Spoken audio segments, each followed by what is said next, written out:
him now here, and I'm going to leave the stage for him. Understanding public health impacts on the denial of leadership. Hello, everybody. Before I start my conversation, I need to mention a few things. One, our Ethiopian friends several times they said Ethiopian Oromo. When we talk about human rights, is that not really denying me my identity, defining who I should be? So I would like to give that for you to think. If you are really talking about human rights, I should define my identity. If I define my identity as an Ethiopian, yes I am. If I say I'm an Oromo, then I am an Oromo. So please, we have to be careful when we talk about human rights, that's where it starts. In fact, they say denial of identity is denial of justice. Okay, so I'll start from that.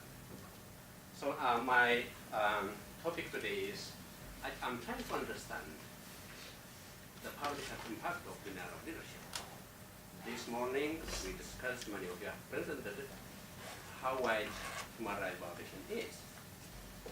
Why, if you ask carefully, why it is the Ethiopian government or the TPLF government is intended to deny the Oromo leadership. Okay? Representations. Who are the targeted the most? The brilliant student, the wise man, wise woman, or the community. Okay, so that is intended to deny leadership.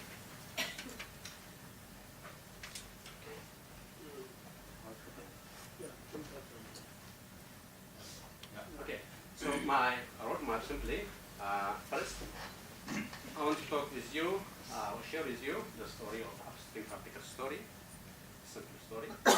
I just want to make sure that you understand what we're talking about.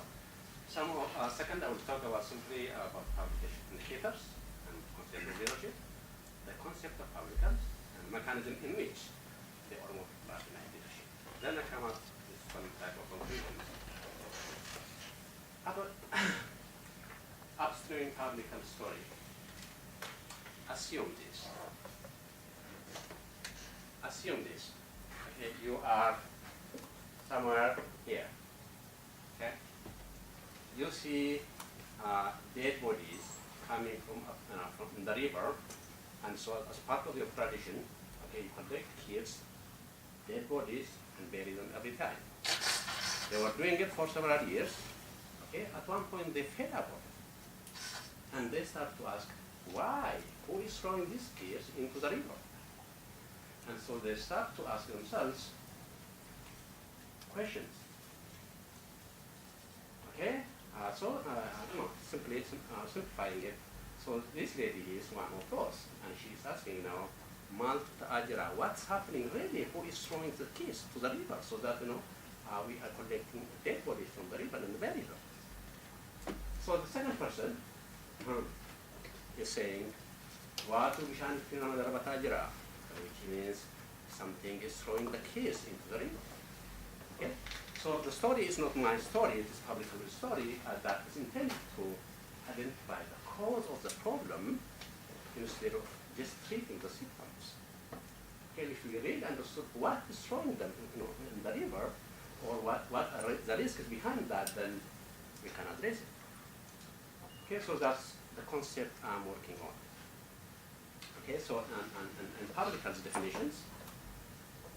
Public health is defined as the art of promoting health, preventing diseases, and prolonging life through organized effort of society. This is by World Health Organization definition. Another Institute of Medicine defined it as political concept aimed at, sub definition, organized effort of society again. Fourth definition, organized by society. So the question I'm asking myself, or the question that you need to ask yourself is, what if the societies are not organized? What if they are not allowed to get organized? What if they are denied their leadership? Okay? If society are organized, which means they are developing the leadership. one of the, this morning question was why the political or more political organizations are not functioning in Gadar leadership. In fact, one of the reason is the Ethiopian government didn't allow us to function into Gadar leadership, so that's the way you can go back to. Okay, so now let me go back to what I'm talking about. In my analysis, I try to compare 6 countries in Horn of Africa, how Ethiopia is doing. If Ethiopia is not doing well, it means Oromos are not doing well, because now 50% of the population happen to be the Oromos. Okay, this is life expectancy. Children in Eritrea, children who are born here, today, they have a potential to live up to 6 years. This in Eritrea. What about in Ethiopia? 54 years. Imagine the gap. Why? Okay, TPLF might say we are trying our best. Probably they are trying their best. They didn't let us to do our best. As a result of that, there's a gap between them. Okay, so in all cases, except Somalia, Ethiopia is behind. Somalia, why? You know why. Access to improved drinking water. Imagine. Ethiopia is behind from all of them except Somalia. Maternal mortality. Imagine again, okay? Ethiopia is behind in many cases, except Somalia. Okay, this again interesting point here. I try to see the comparison between Eritrea and Ethiopia. In 1990s, practically they were on the same level. Okay, now Eritrea has improved. Okay, where Ethiopia is. Okay, child mortality. Ethiopia, Somalia highest of course again. Second is Ethiopia, the worst list among the 6 countries. Adult literacy level, 35.9. Ethiopia, 65.3. 86.5 Kenya, 69.3 Sudan. Human Development Index, Ethiopia is the least among Sub-Saharan Africa. Okay, you know about iodine deficiency. This is, you know, you can prevent iodine deficiency by paying 3 cents per person per year. I'm telling you, this would have been avoided. No, the thing that you see here is not just, no, not only about this woman that we need to think. This woman, maybe she might die tomorrow, but the children born out of, you know, from this woman, their mental capacity is retarded. And so when we allow the whole society to suffer from iron deficiency, you can imagine what type of citizens we are trying to create. These are also true of the kids. Okay, this is I'm talking about fluoride. Okay, this would have been prevented. At age 50, they can't move anymore as a result of fluoride. Okay, and poverty level. That is what I went to back home last year. Okay, in most fertile land part of the country, I'm telling you, this is the most fertile place. Okay, imagine what this place looks like. Okay, this is a reality.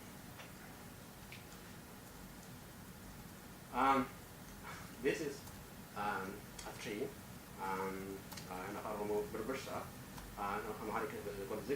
And interestingly, this is one of the biggest trees, not far away from my home.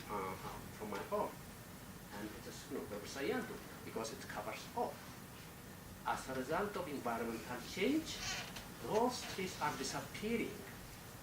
Some trees, for example, Harbo, okay, they've totally disappeared. That's the sign of desertification. Okay, this tree became like that. I couldn't imagine for myself. Okay, my kids, okay, in my home village, not interesting. When I was a child, I'd be able to swim. There's a river here. I don't know how to swim here. and there's another river here this from this side. Nowadays, you can just cross with no, with no bridge. That's environmental change. Okay.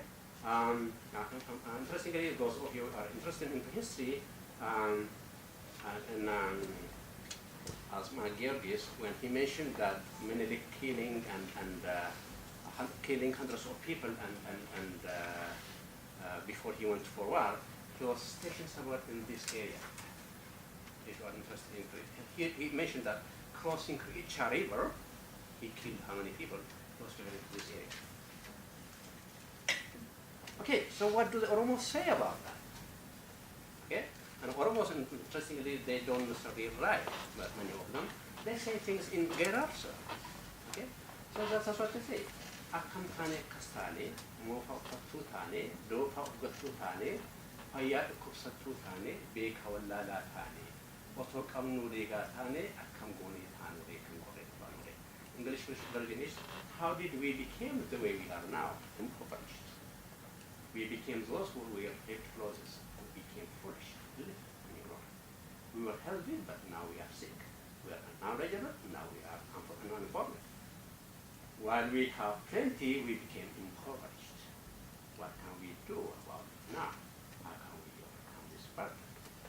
That is what the people are asking. They know the problem, but no, that's what they are asking. What we know in public health, there are 5 major factors that contribute. Economic factor, if you have enough food to eat, you have better health condition. If you have social relationship, in the community, you are socially respected, you have somebody. Culturally, okay? If you maintain your culture, you have benefit in environmental issues. So the central point, what I'm trying to argue here is, even if you have economic right, social right, environmental right, and cultural right are respected, if your political rights are not respected, you cannot coordinate your resources. So you are exposed to unwanted social conditions. Okay? Assume.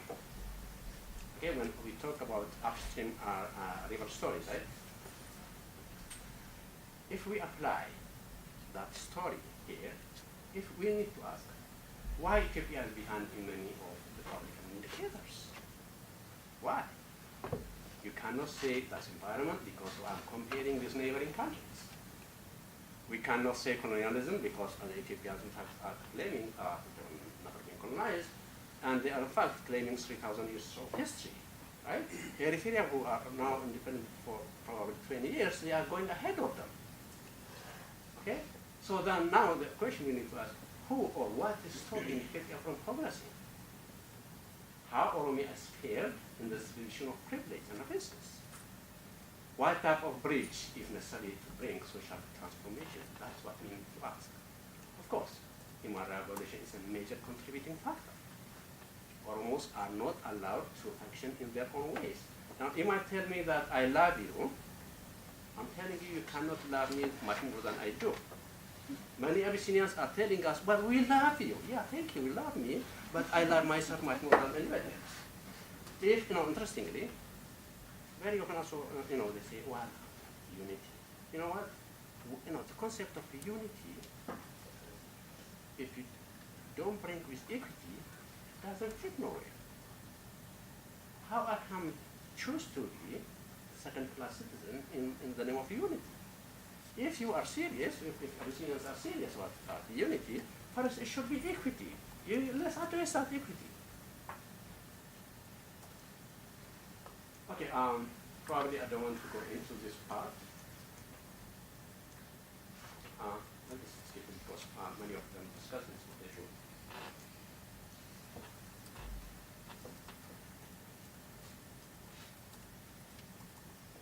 Okay, linking to the issue of leadership, and to link into the issue of leadership, the concept of human rights principle. Article 20 of Universal Declaration of Human Rights says that everyone has the right to freedom of peaceful assembly and association. That's a right that nobody should take away from me or my community or anybody else. Article 21 says everyone has the right to take part in the government of his country directly or indirectly through freely chosen representatives. If those rights are violated, the capacity to understand the social problems of society goes down, because somebody who is somebody who's coming from a different culture, there is no way they can understand the problem of other part of the country.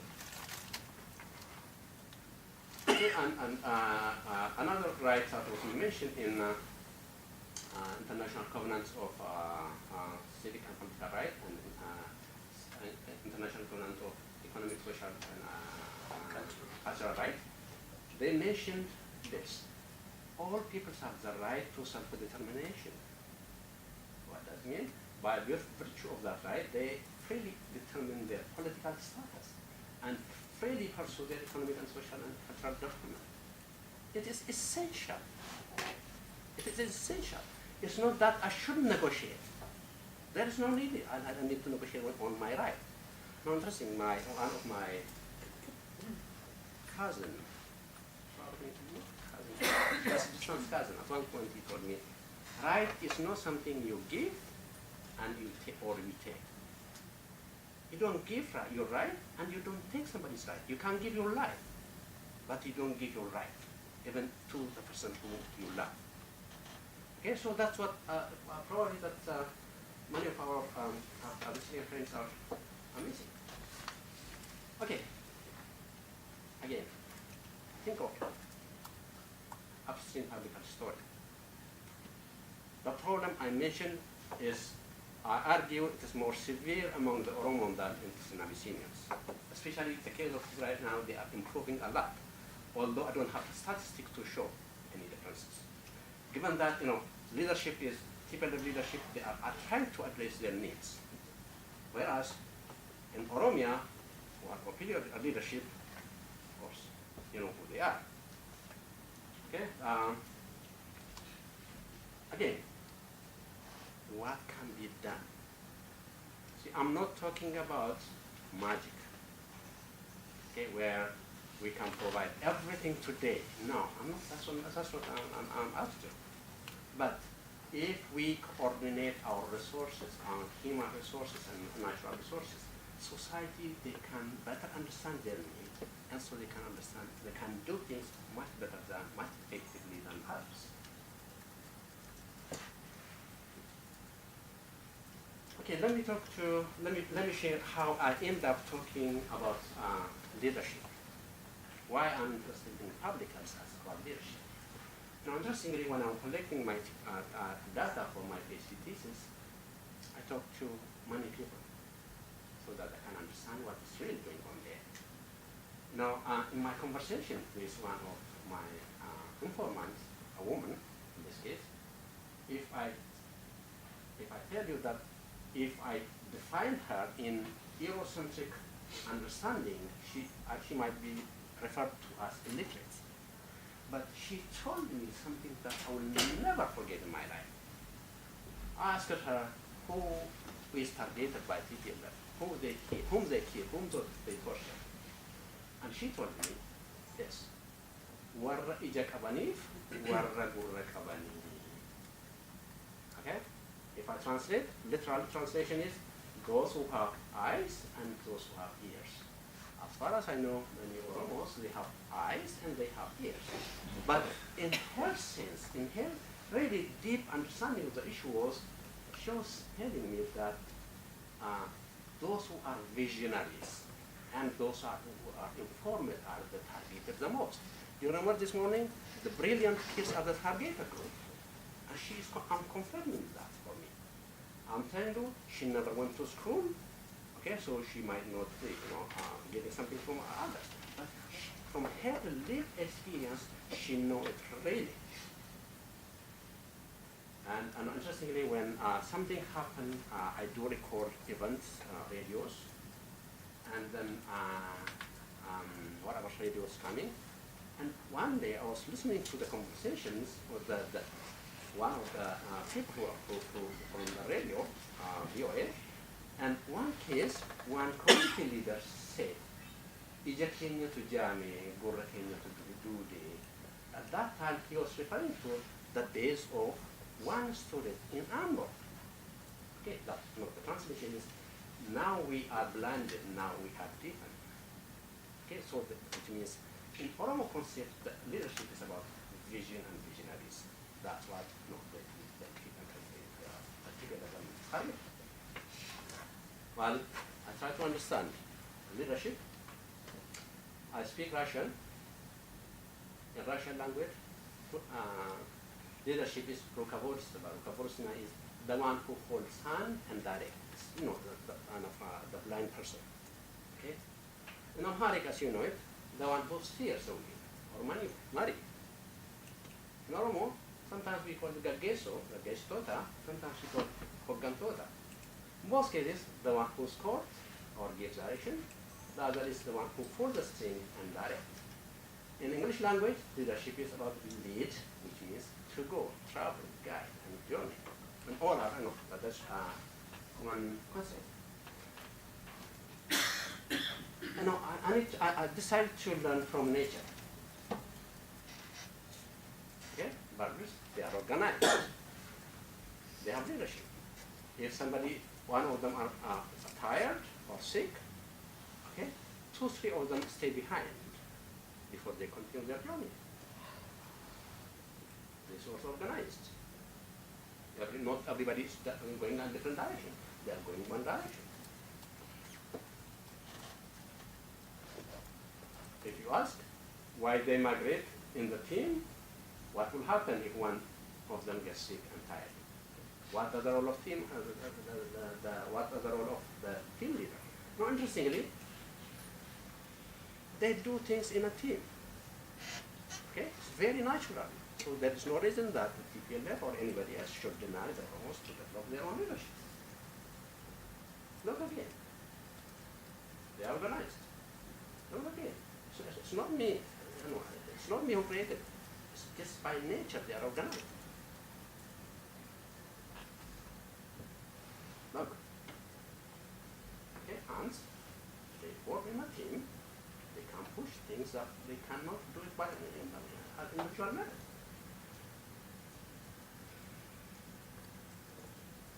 Okay, again, it's about nature. Yeah. The strength of work is nothing but their teamwork. Why they are working in a team? Why they are working in a team? Because they want to assure their security, their safety. Okay? The same thing true to the Oromos. We need to assure that we are safe. We need to use opportunities if the opportunities are coming. Okay, so I want to go back to, I know probably I'm avoiding you, what we learn from the nature. Okay, leadership is to identify threats and opportunities, establish collective security, guarantee safety and intergenerational continuity, prevent and reduce vulnerability, prevent and reduce risks. Okay? But if societies are denied that leadership, they remain at risk. They cannot make use of the opportunities that are coming in our order. Well, how do the scholars define leadership? Define as activity, in fact, there's over there, and that definition was, somebody was discussed a few days ago maybe. Okay, so Yes. we are talking the same thing, and interesting. Active leading a group of people or organization, establishing a clear vision, sharing a vision with others, providing information, knowledge, the method to realize that vision. Okay? The other part is coordinating and balancing the conflicting interests of the member of the stakeholders. As you know, that's the way leadership is probably defined. Somebody or a group of people putting them in the center and making sure that there is communication, coordination, Okay, so okay, and noticing the task of leader is get these people from where they are now, where they have not been. In Oromo case, when they ask the Oromos ask, Kamtane Kastani, how we can the way we are now? They are here now. We need a leadership who can transform from where we are now to some a better future. For that, we need to develop. We need to develop our leadership, and denial of leadership is as a crime.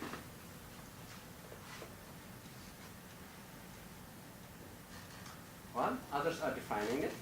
Okay, somebody who can see that things that others could not see. And interesting, and on Bible proverb says, where there is no vision, the people will perish. Okay, a leader is who see more than others see, who see further than others see, and who see before others. Okay, so it's so critical.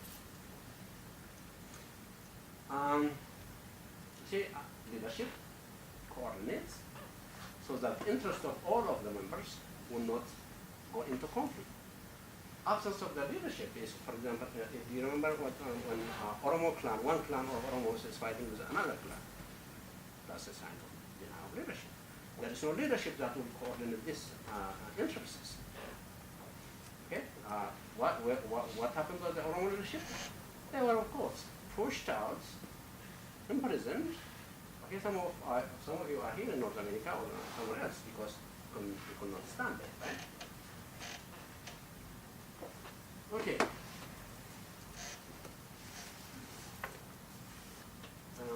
Let me move.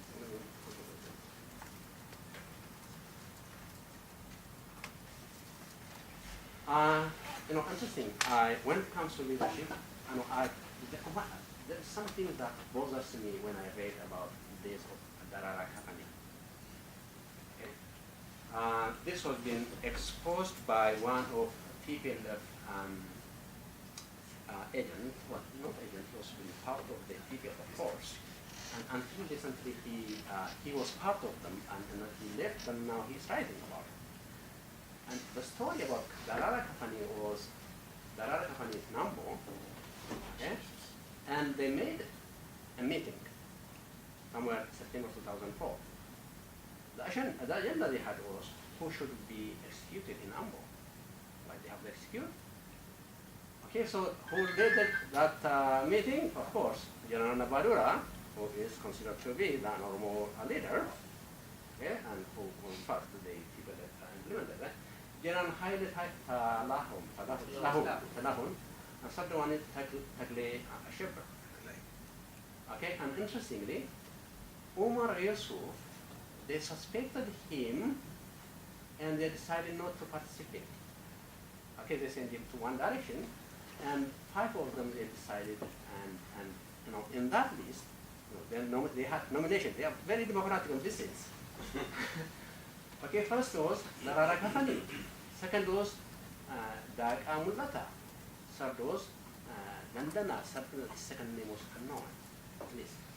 Okay, so they decided and they voted and to kill Darara Kapani. Reasons, interesting, reasons for killing. I'm not surprised suspicion of being oil that supporter. That's not my suspicion, surprising. He is favored by the people. Because he is favored by the people, they have to eliminate him. That is where, by killing him, they are denying leadership in that community because it's favored. Okay? I know there are many men and women who have been killed with suspicion of being supporter of oil. This is the first time when I hear that. Because he's favored by people, so he has to be eliminated. Well,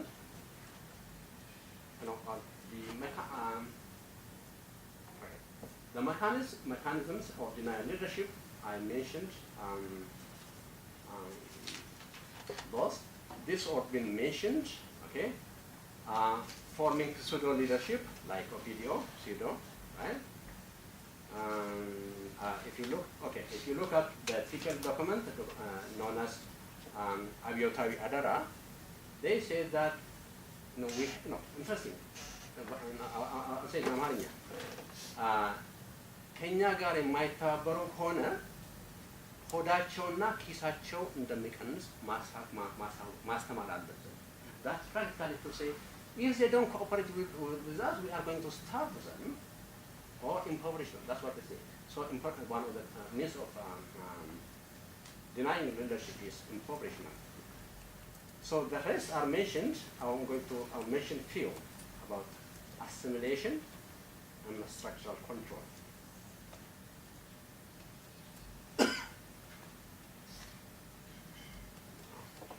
Well, these are information that we will discuss. I'll further.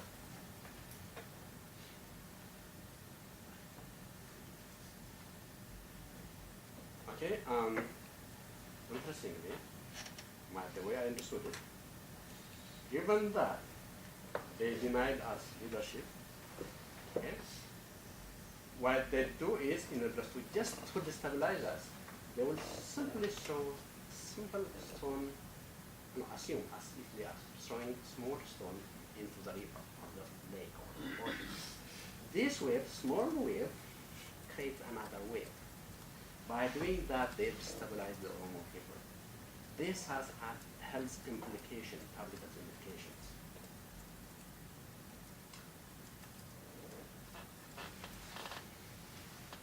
Okay, so in conclusion, leadership is essential in understanding scenarios and exploring assumptions about the possibilities, illustrating ideas, values, and transformational goals in vivid image and perfect vision. It helps to move society from where they are now to the better future. So I repeat myself, where there is no vision, if no courage, if no leadership is critical. This is what I would like to conclude in all. Okay. You don't take it, which one is more important than the other. Okay. If there is no economic right, if there is no social right, no cultural right, no environmental right, if that is not coordinated with political right, with leadership, political condition of the country or Oromia or some other places will goes down. So by that, I will finish my presentation.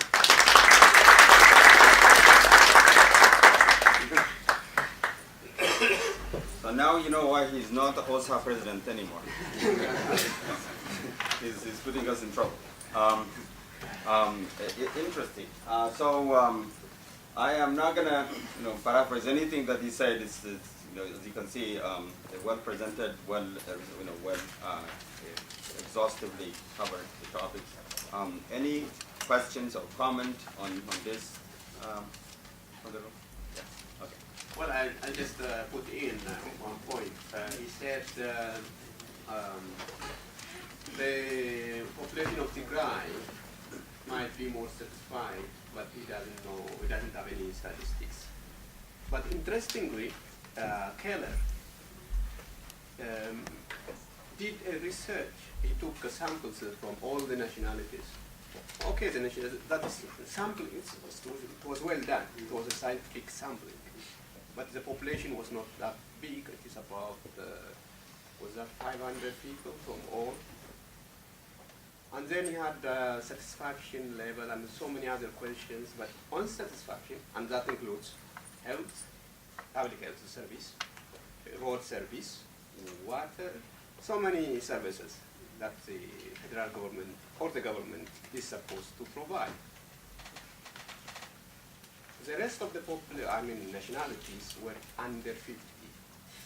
Among the Oromo, the least are the Oromo, 20% are satisfied with the present government when it comes to services. When it comes to the population of Tigray or the Tigrayan sample, you can read that it's a chapter in a book on states information or whatever. Keller, Edmund Keller. 70% of the Tigrayans are satisfied. The rest are under 50. All. Oromo the least, 20%. And there are other also factors that were included, and the Oromo come the least all the time. And the Tigrayans are doing well. probably that is not the case with every Tigrayan, but at least they have gained from what, from the position that the Tigrayan elite has in the state today. And I wanted to just put that in. That's a good point. Not interesting. There is one which supplements to the view is there's some one studies they were comparing who were informed about HIV/AIDS, and they were trying to identify what are the source of that information. Now, interestingly, the Tigrayans got the they got the highest mark, the highest point in getting information about HIV/AIDS. It was being done in 1996, which means they were informed by informing them. You know, they were preparing them for action. So that's also true. And I'll look into the information you shared with me. Thank you. You can go on Google and you will Sure. get. Okay, thank you. Yeah.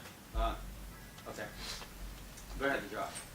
I think that on the issue of leadership, I just want to comment on the issue of eliminated leadership. There is an interesting difference between the previous regimes and the current regime. The previous regime focused on denying the Oromos the top leadership, attacking, imprisoning, and killing.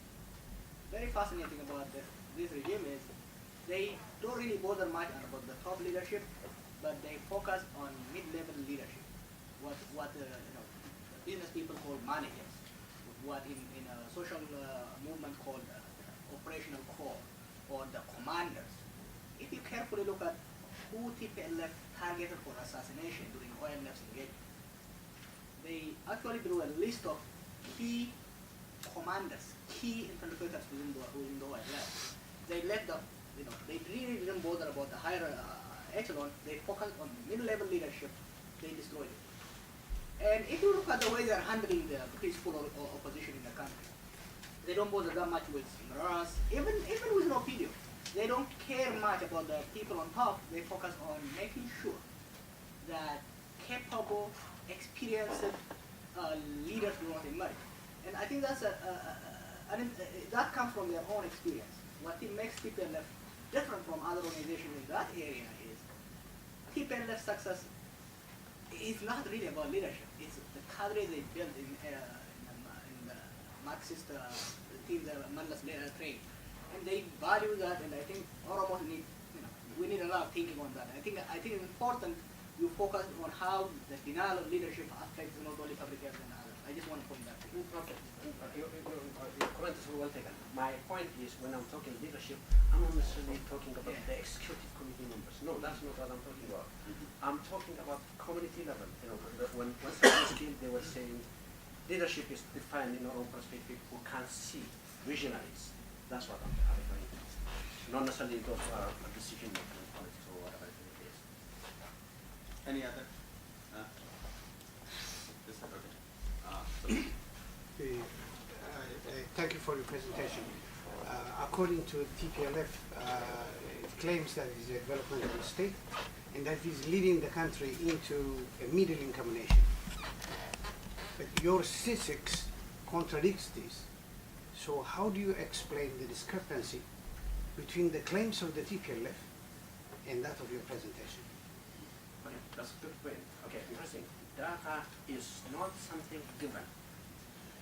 You make it. How do the TPLF mix?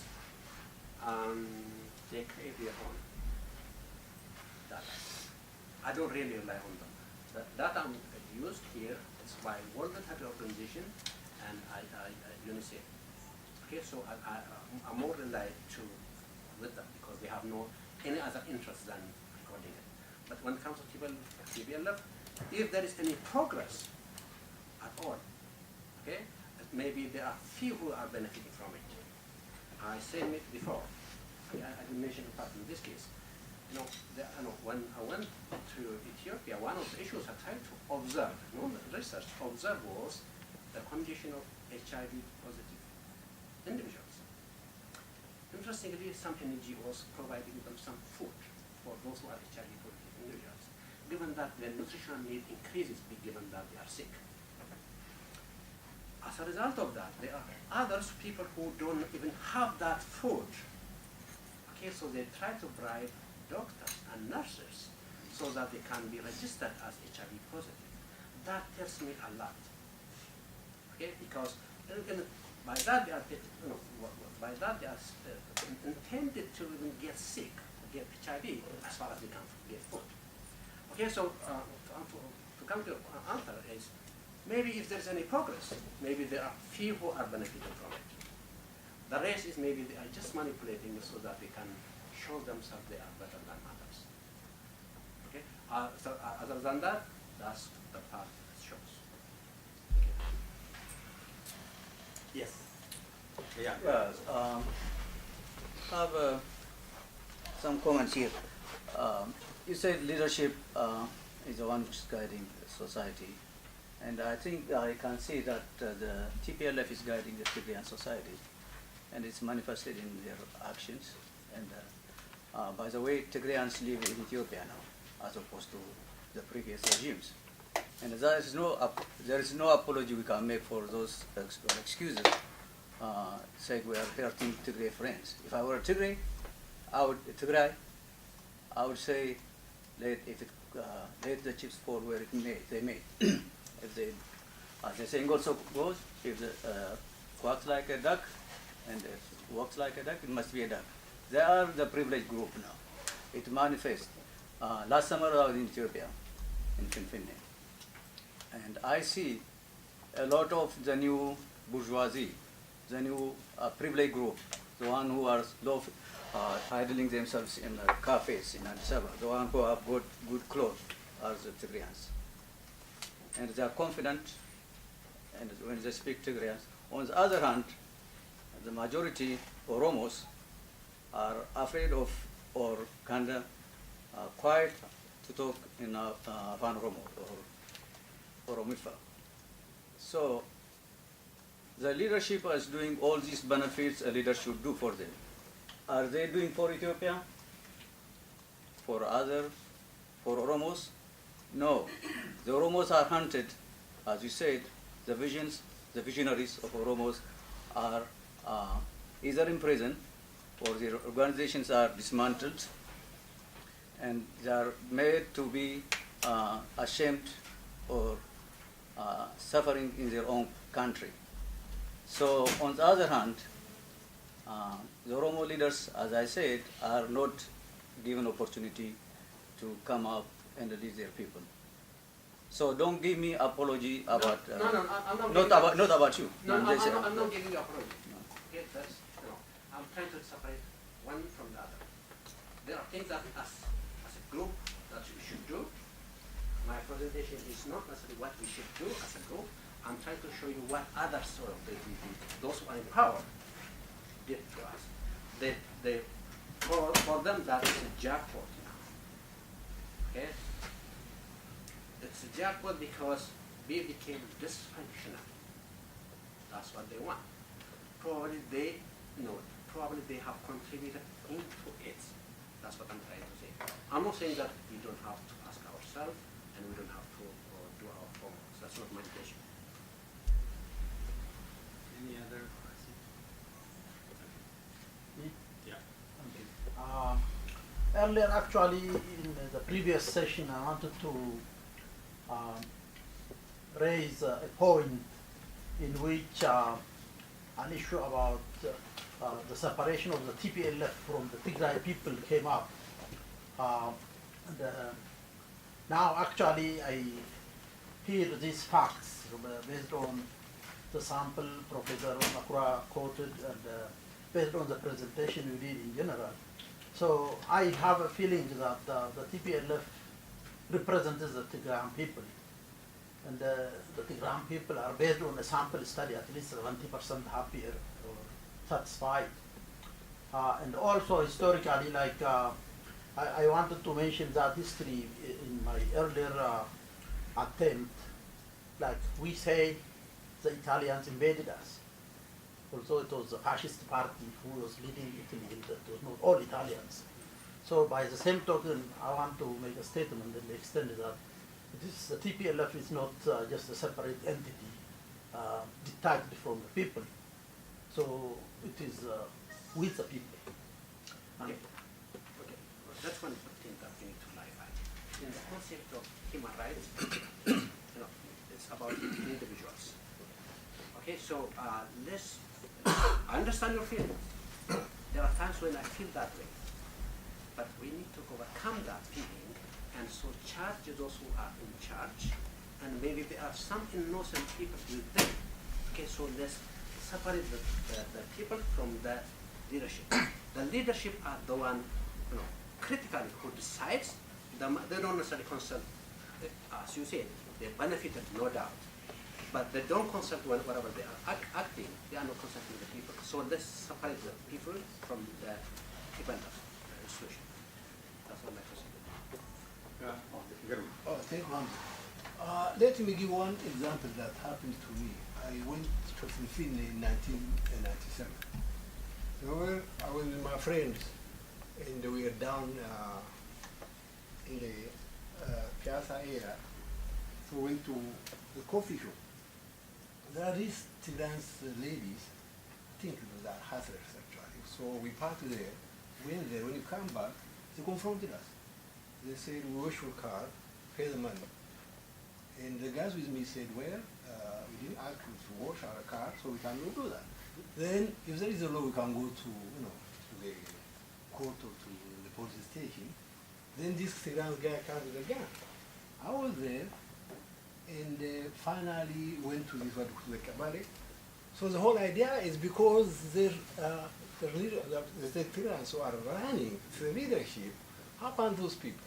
So this is, the human rights abuse actually, because we don't have our own right in our own area. And I'm from Philippines, these people come and they just try to terrorize us. This is just unbelievable. You see this type of thing.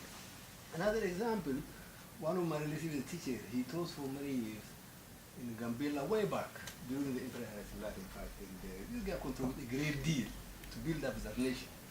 So one time we were working, these guys was acting like crazies. Actually, they are TPL members. And they come saying, I was with him, and they threatened him. And as you just mentioned a while ago in their, what is that paper you said? Yagar Adara. And that, so the guy came, the little guy, actually this guy is older, he should be respected. He came and said, look, if you join us, we'll kill this and that. And then my relative said, well, at that time we started shooting too. So, you cannot separate actually these people. These people now, because someone is there over there, as the Oromo proverb says about this cat, they give them a cat of milk, she said, give me more. If you don't want to give me more, she said she had a relative in the jungle.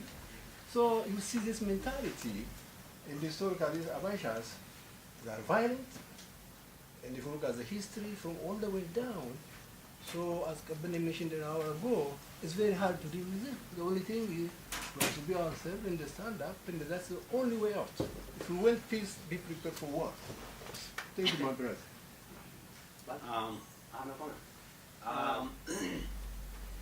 I'll give only one chance. I'm going to have a hard time deciding on that, but I'll give it to Dr. Truman.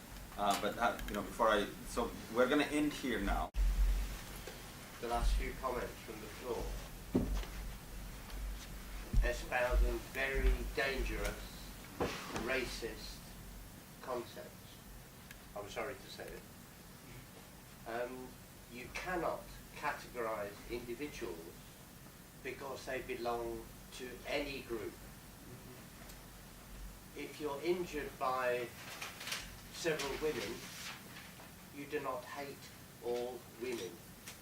If you're injured by several Tigrayans, you do not hate all Tigrays. If you're injured by several black people, you do not hate all black people.